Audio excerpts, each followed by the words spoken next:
Chapitre 1. Qu'est-ce que la règle du 10 fois? La règle du 10 fois est la seule chose qui puisse vous garantir que vous obtiendrez tout ce que vous voulez et encore plus que vous ne l'imaginez. Elle fonctionne dans tous les domaines de la vie, spirituel, physique, mental, émotionnel, familial et financier. La règle du 10 fois s'appuie sur la compréhension de l'effort et de la réflexion nécessaires pour réussir quelque chose.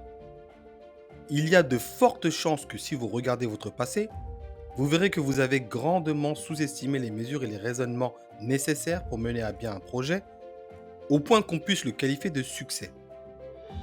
Moi-même, si j'ai réussi à mettre en pratique la première partie de la règle du 10 fois, évaluer le niveau d'effort nécessaire pour atteindre un objectif, j'ai échoué dans la deuxième partie. Ajuster mes pensées afin d'avoir l'audace de rêver à des choses qui me paraissaient auparavant inimaginables. J'aborderai ces deux facettes en détail. J'étudie la réussite depuis près de 3 décennies et j'ai constaté que, bien que l'on s'entende généralement sur l'identification des objectifs, la discipline, la persévérance, la concentration, la gestion du temps, l'utilisation des bons personnages et le réseautage, je n'avais encore jamais mis le doigt sur ce qui fait vraiment la différence. On m'a demandé des centaines de fois au cours de séminaires et d'entretiens, qu'est-ce qui détermine si une personne obtiendra un succès extraordinaire? Ses qualités, ses actions, son état d'esprit? Cette question récurrente m'a poussé à chercher s'il y avait quelque chose dans ma propre vie qui avait fait une différence. Quelle est la chose qui a fait la plus grande différence? Je ne suis pas génétiquement différent des autres et je n'ai jamais été particulièrement chanceux. Je n'ai jamais bénéficié de la protection des personnages haut placés, ni fréquenté d'écoles réservées à l'élite. Alors qu'est-ce qui m'a permis de réussir? En repensant à ma vie, je me suis rendu compte que la chose qui sous-tend tous les succès que j'ai obtenus, c'est d'en avoir toujours fait 10 fois plus que les autres. Pour chaque présentation de vente, appel téléphonique ou rendez-vous, je multipliais ce nombre par 10. Lorsque j'ai commencé à acheter des biens immobiliers, j'ai regardé 10 fois plus de propriétés que je ne pouvais en acheter, puis j'ai fait des offres pour m'assurer de pouvoir acheter ce que je voulais au prix que je voulais. J'ai abordé toutes mes entreprises en déployant une activité massive, c'est le dénominateur commun à tous mes succès. J'étais complètement inconnu lorsque j'ai créé ma première société sans le moindre business plan. Je n'avais aucun savoir-faire, ni relation dans le milieu, et le seul argent qui entrait était généré par les nouvelles ventes. Cependant, j'ai pu bâtir une entreprise saine et viable simplement en déployant une activité de loin supérieure à ce que les autres considéraient comme raisonnable. Je me suis fait un nom et j'ai littéralement changé une industrie à moi seul. Je tiens cependant à ce que les choses soient claires. Je ne pense pas que ma réussite est quelque chose d'extraordinaire. Et je ne pense pas non plus avoir exploité tout mon potentiel. Je suis tout à fait conscient qu'il y a plein de gens qui ont beaucoup plus de succès que moi, du moins financièrement parlant. Bien que je ne sois ni Warren Buffett, ni Steve Jobs, ou l'un des fondateurs de Facebook ou de Google, j'ai créé de nombreuses entreprises à partir de rien qui m'ont permis de mener un style de vie fort agréable. Si mes succès financiers n'ont pas été aussi extraordinaires, c'est uniquement parce que je n'ai pas respecté la deuxième partie de la règle du 10 fois. Penser 10 fois plus grand. C'est mon seul regret, ne pas avoir abordé ma vie dans le bon état d'esprit. J'aurais dû me fixer des objectifs 10 fois supérieurs à ceux dont je rêvais au début. Mais comme vous, j'y travaille actuellement et j'ai encore quelques années pour corriger cela. Tout au long de ce livre, j'évoque l'idée d'atteindre des niveaux extraordinaires de succès. Extraordinaire, par définition, signifie tout ce qui est en dehors du domaine de ce que la plupart des gens normaux font et accomplissent dans la vie. Évidemment, cette définition varie en fonction des personnes et des succès qui servent à la comparaison. Avant de dire je n'ai pas besoin de réussir de façon extraordinaire, il n'y a pas que le succès dans la vie, je vais simplement être heureux ou quoi que ce soit d'autre qui vous passe par la tête en ce moment, soyez sûr d'une chose. Pour passer à l'étape suivante, peu importe ce à quoi vous aspirez, vous devrez penser et agir d'une manière totalement différente. Vous ne serez pas capable de passer à l'étape suivante d'un projet sans adopter une vision plus large des choses sans appuyer sur l'accélérateur. Vos pensées et vos efforts sont la raison pour laquelle vous êtes là où vous êtes en ce moment. Il est donc raisonnable de se méfier des deux. Supposons que vous avez un emploi, mais pas d'économie et que vous voulez toucher 1000 $ de plus par mois. Ou peut-être que vous avez actuellement 20 000 $ en banque et que vous voulez économiser 1 million de dollars. Ou encore que votre entreprise fait 1 million de dollars de ventes par année et que vous voulez atteindre 100 millions de dollars. Peut-être aussi que vous désirez simplement dénicher un autre emploi, perdre 20 kilos ou trouver le bon partenaire. Ces scénarios se rapportent à différents domaines de la vie, mais ils ont tous une chose en commun. La personne qui les désire ne s'est pas encore manifestée. Chacun de ces objectifs a de la valeur en soi, et chacun d'eux nécessitera une façon différente de les conceptualiser et d'agir pour les atteindre. Ils sont tous extraordinaires s'ils dépassent ce que vous avez appris à considérer comme ordinaire. Même si ces objectifs ne sont pas exceptionnels par rapport à ce que recherchent d'autres personnes, le but que vous vous fixez devrait toujours vous amener à un endroit plus élevé ou du moins vers un objectif que vous n'avez pas encore atteint. Les autres auront leur propre opinion quant à votre réussite, mais vous seul êtes en mesure de décider si elle est extraordinaire ou non. Vous êtes le seul à connaître votre véritable potentiel et à savoir si vous avez été à la hauteur de celui-ci. Personne d'autre ne peut le déterminer. Souvenez-vous que le succès est l'atteinte d'un objectif fixé. Une fois que vous avez atteint le but désiré, la question est alors de savoir si vous continuez à multiplier et à répéter vos efforts. Bien que le succès puisse décrire un fait accompli, les gens n'étudient généralement pas le succès en termes de ce qu'ils ont fait. Ils l'abordent en pensant à quelque chose qu'ils cherchent à accomplir. Ce qui est intéressant à propos du succès, c'est qu'il nous rappelle notre propre respiration. La dernière bouffée d'air que vous avez inspirée est importante, mais pas aussi importante que la suivante. Peu importe ce que vous avez déjà accompli, vous aurez envie de continuer à réaliser d'autres accomplissements dans les années à venir. Ne plus essayer de réussir, c'est comme essayer de vivre le reste de votre vie avec la dernière bouffée d'air que vous avez inspirée. Tout change. Rien ne reste tel quel. Pour que les choses se maintiennent, il faut leur prêter attention et agir en conséquence. Après tout, un mariage ne se nourrit pas uniquement de l'amour que les conjoints ont ressenti le jour où ils ont uni leur destinée.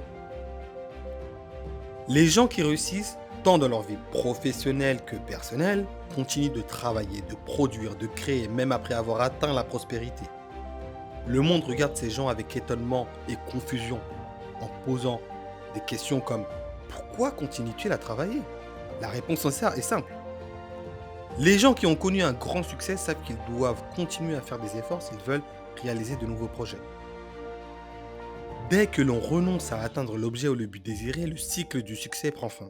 Quelqu'un m'a dit récemment, de toute évidence, vous êtes assez riche pour vivre confortablement jusqu'à la fin de vos jours. Pourquoi continuez-vous à déployer autant d'efforts ?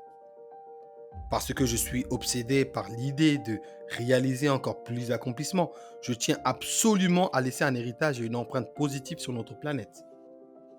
Je suis très malheureux quand je ne fais rien et extrêmement heureux quand je cherche à atteindre mon plein potentiel et à exploiter toutes mes capacités. Ma déception ou mon insatisfaction par rapport à ma situation actuelle n'est pas le signe que quelque chose ne tourne pas rond chez moi, mais plutôt que quelque chose fonctionne à merveille. Je crois qu'il est de mon devoir moral d'avoir du succès pour moi-même et ma famille, mon entreprise et mon avenir. Personne ne me convaincra que mon désir d'atteindre de nouveaux sommets n'est pas une bonne chose. Devrais-je être heureux de l'amour que j'ai ressenti pour mes enfants et ma famille hier, ou devrais-je continuer à les aimer et à leur montrer mon affection aujourd'hui et demain ? La réalité est que la plupart des gens ne considèrent pas avoir réussi dans la vie. Peu importe ce qu'ils entendent par réussir, beaucoup aspirent à quelque chose de mieux dans au moins un domaine de leur vie.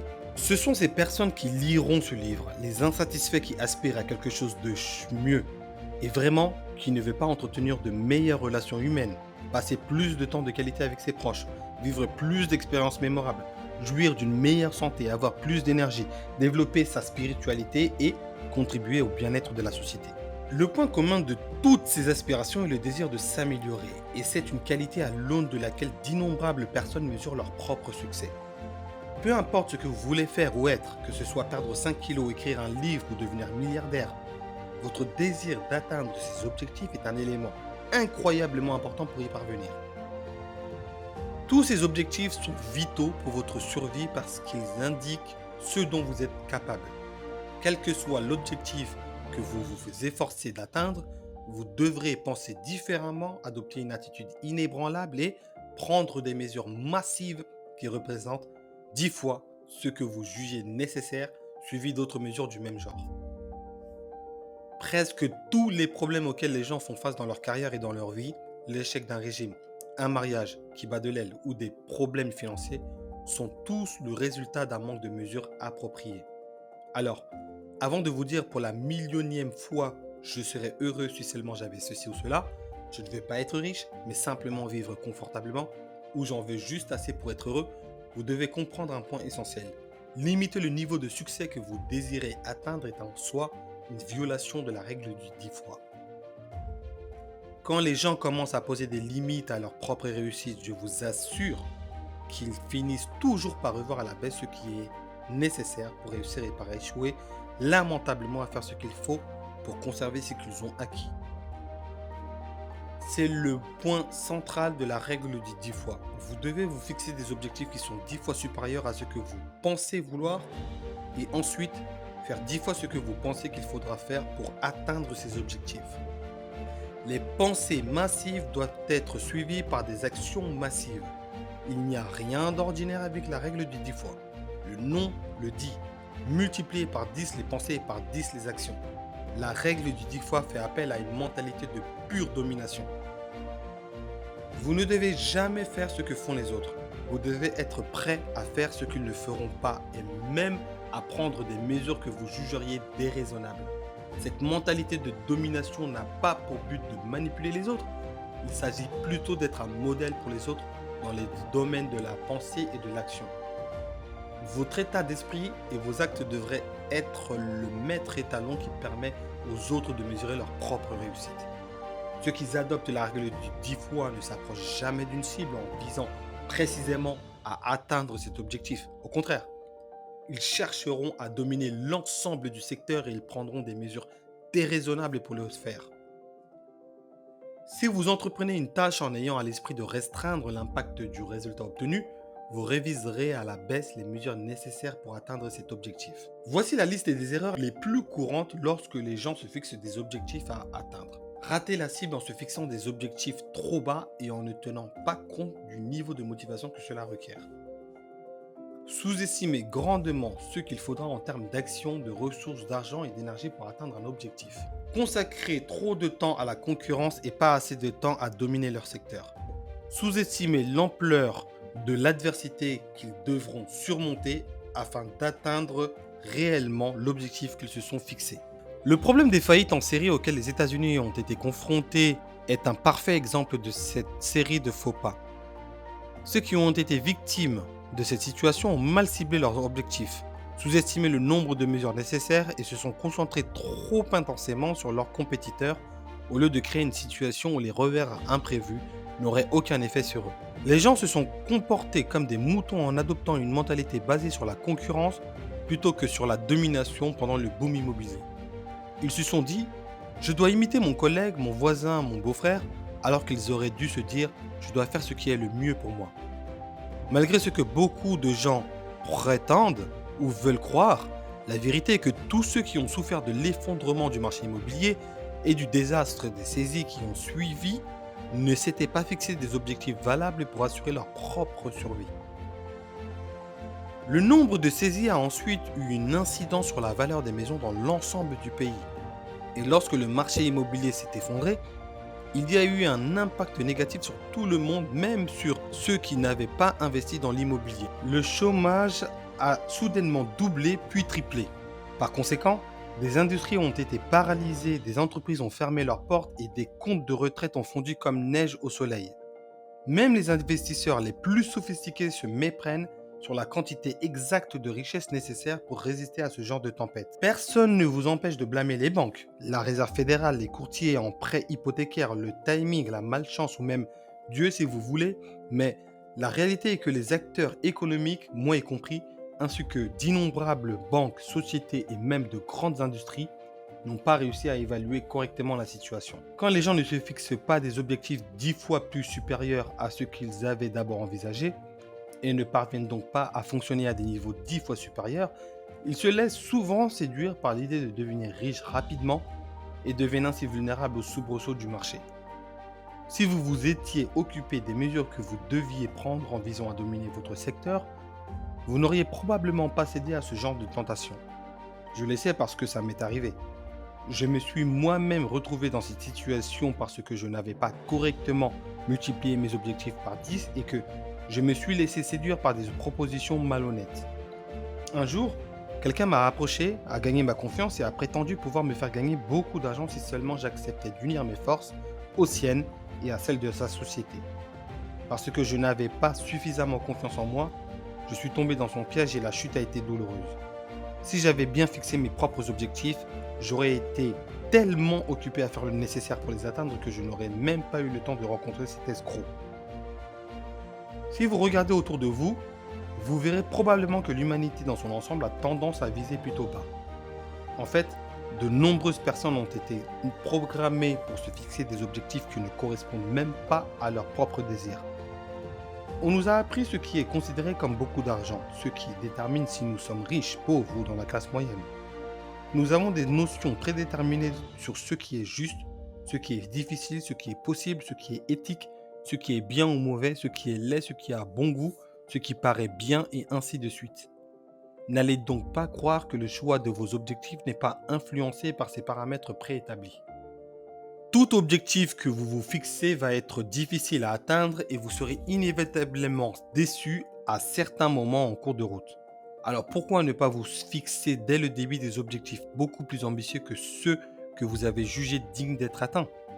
Si cela demande du travail, de l'effort, de l'énergie, de la persévérance, pourquoi ne pas en faire 10 fois plus?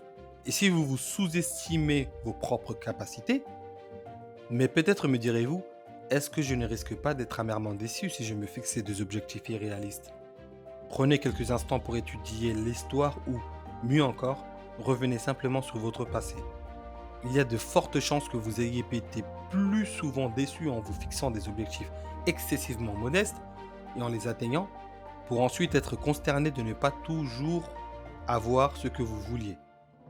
Selon une autre école de pensée, il ne faut pas se fixer des objectifs irréalistes parce qu'ils vous obligeraient à abandonner si vous vous rendez compte que vous n'arrivez pas à les atteindre. Mais ne serait-il pas plus efficace de ne pas atteindre de peu un objectif très ambitieux que de ne pas atteindre le dixième de cet objectif?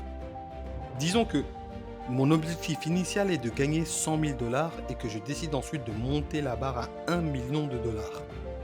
Lequel de ces objectifs préféreriez-vous rater de peu? Certains prétendent qu'avoir les attentes est la meilleure façon d'être toujours malheureux. Cependant, je peux vous assurer d'après mon expérience personnelle que vous souffrirez beaucoup plus si vous vous fixez des objectifs moyens.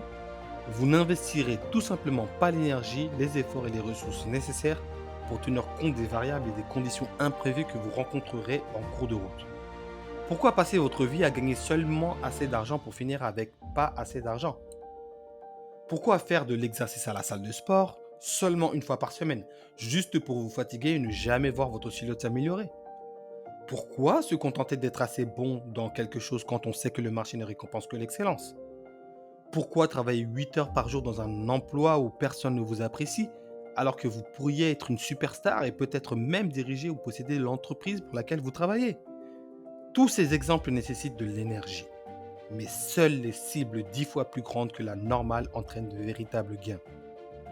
Revenons donc à notre définition du succès, un terme que la plupart des gens n'ont jamais cherché à comprendre et encore moins à l'étudier.